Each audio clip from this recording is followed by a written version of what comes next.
Welcome back to your channel once again.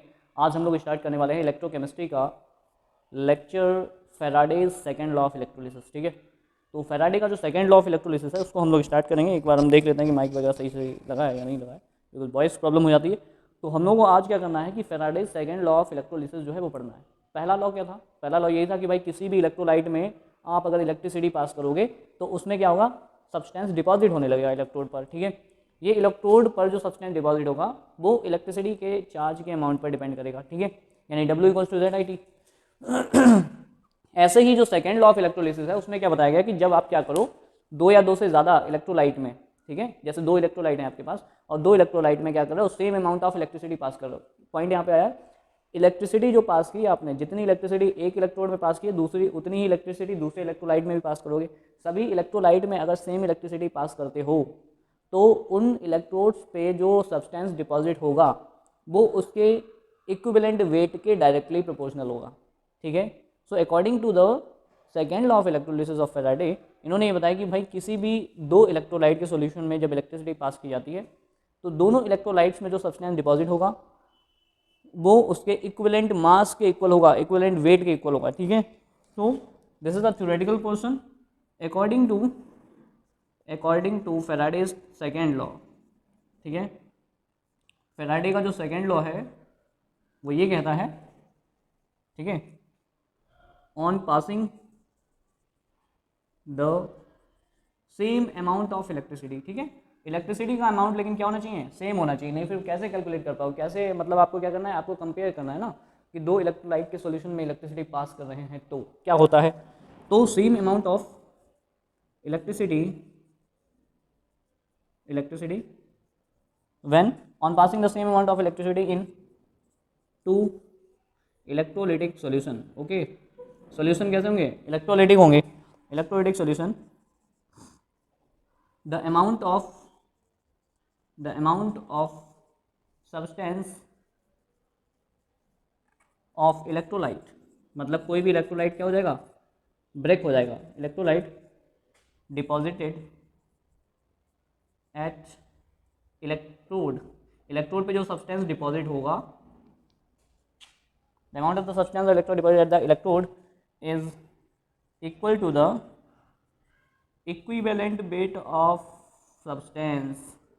समझ गए, wait of substance. कहने का मतलब ये क्या है, कहने का मतलब ये है कि जैसे हमारे पास एग्जांपल मान लो कि अगर हम किसी एक ही इलेक्ट्रोलाइट के सॉल्यूशन में क्या कर रहे हैं, इलेक्ट्रिसिटी पास कर रहे हैं। ठीक है, एक ही इलेक्ट्रोलाइट के सॉल्यूशन में इलेक्ट्रिसिटी पास कर रहे हैं तो इसके इलेक्ट्रोड पर कुछ ना कुछ सब्सटेंस डिपॉजिट होगा। ठीक है, एक ही इलेक्ट्रोलाइट है तो इसका मतलब क्या है कि कोई कंपेयर ही नहीं कर रहा हूँ, इलेक्ट्रिसिटी पास करते हैं। तो हमने अकॉर्डिंग टू फैराडे के first law W equals to Z I T होता है, हमको पता है। ठीक है, W इक्वल्स टू क्या होता है, जेड आई टी होता है। अब क्या होता है कि यहाँ पे जो आपका एक इलेक्ट्रो मास ऑफ सब्सटेंस कैसे निकालेंगे, जितनी इलेक्ट्रिसिटी पास कर रहे हो वो आपकी क्या हो गई, इसको आई टी इक्वल्स टू क्या होता है, आई इंटू टी इक्वल्स टू क्या होता है, क्यू होता है। क्यू क्या होती है, इलेक्ट्रिसिटी होती है।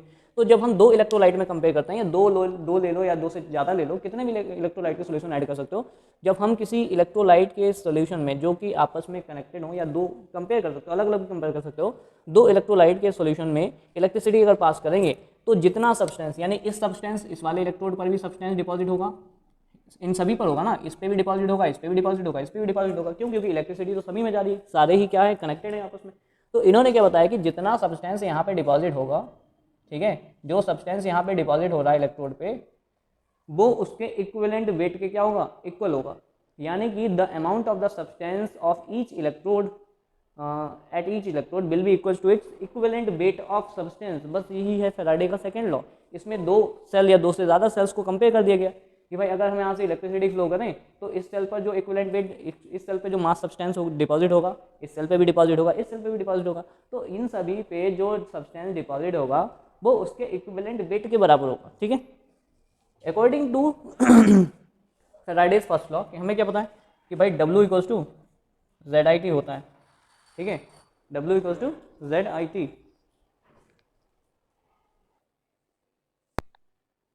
तो मैं ये बता रहा था कि कुल मिलाकर के हमें जो फैराडे का फर्स्ट लॉ पता है वो W equals to Z I T होता है। ठीक है, अब अगर हम इसके लिए W इक्वल्स टू लगाएंगे, इसके लिए लगाएंगे तो W1 इक्वल्स टू, मान लो दो को कंपेयर कर लिया तो W1 इक्वल्स टू जेड, तो Z1 लिख सकते हो, और आई टी क्या रहेगा, कांस्टेंट रहेगा, क्योंकि इलेक्ट्रिसिटी का अमाउंट तो आप क्या कर रहे हो, सेम इलेक्ट्रिसिटी का अमाउंट पास करोगे ना, तो इसका मतलब कि क्यू की वैल्यू क्या रहेगी, कांस्टेंट रहेगी।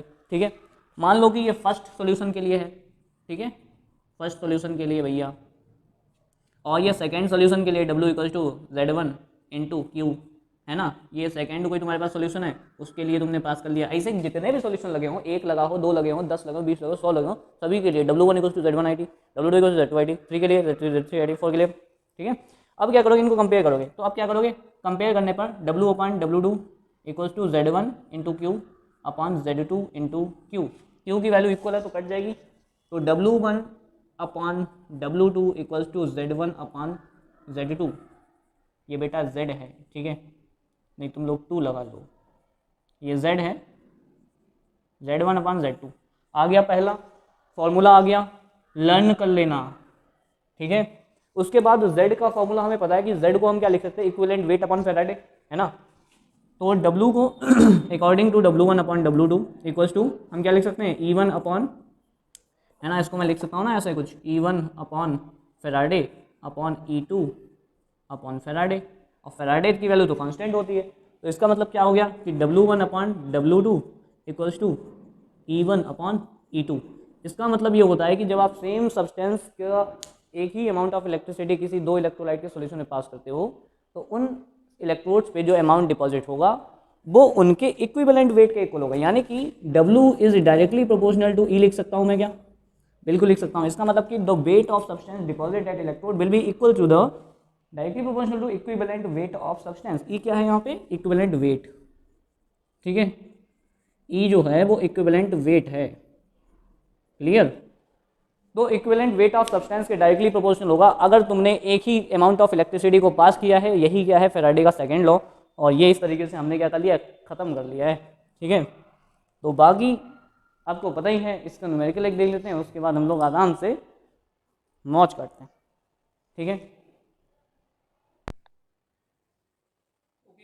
मैंने अभी क्वेश्चंस को देखा है, मतलब कि questions first law of Faraday के तो दिए हुए हैं, लेकिन सेकंड लॉ ऑफ फैराडे का क्वेश्चन मुझे बुक में एक्चुअली नहीं मिला है। तो जैसे ही सेकंड लॉ के न्यूमेरिकल्स मुझे मिलते हैं, क्योंकि इसका न्यूमेरिकल होता है, न्यूमेरिकल जैसे ही मिलेगा मैं उस न्यूमेरिकल को सॉल्व करा दूँगा। ठीक है, हालांकि न्यूमेरिकल होता है बट एक्चुअली मुझे अभी बुक में इसमें देखने को नहीं मिला है। तो finally we will move towards next video. और अगर वीडियोज़ अच्छे लग रहे हैं, अगर आप चैनल पर पहली बार विजिट किए हुए हैं और कंटेंट थोड़ा बहुत अच्छा लग रहा है, तो आप क्या कर सकते हैं, चैनल को सब्सक्राइब कर सकते हैं, हमें सपोर्ट कर सकते हैं, और वीडियो को अच्छा लगा तो लाइक करें और दोस्तों के साथ शेयर करें, और बाकी तो सब अच्छा चल ही रहा है। Thank you so much for watching and stay tune with us.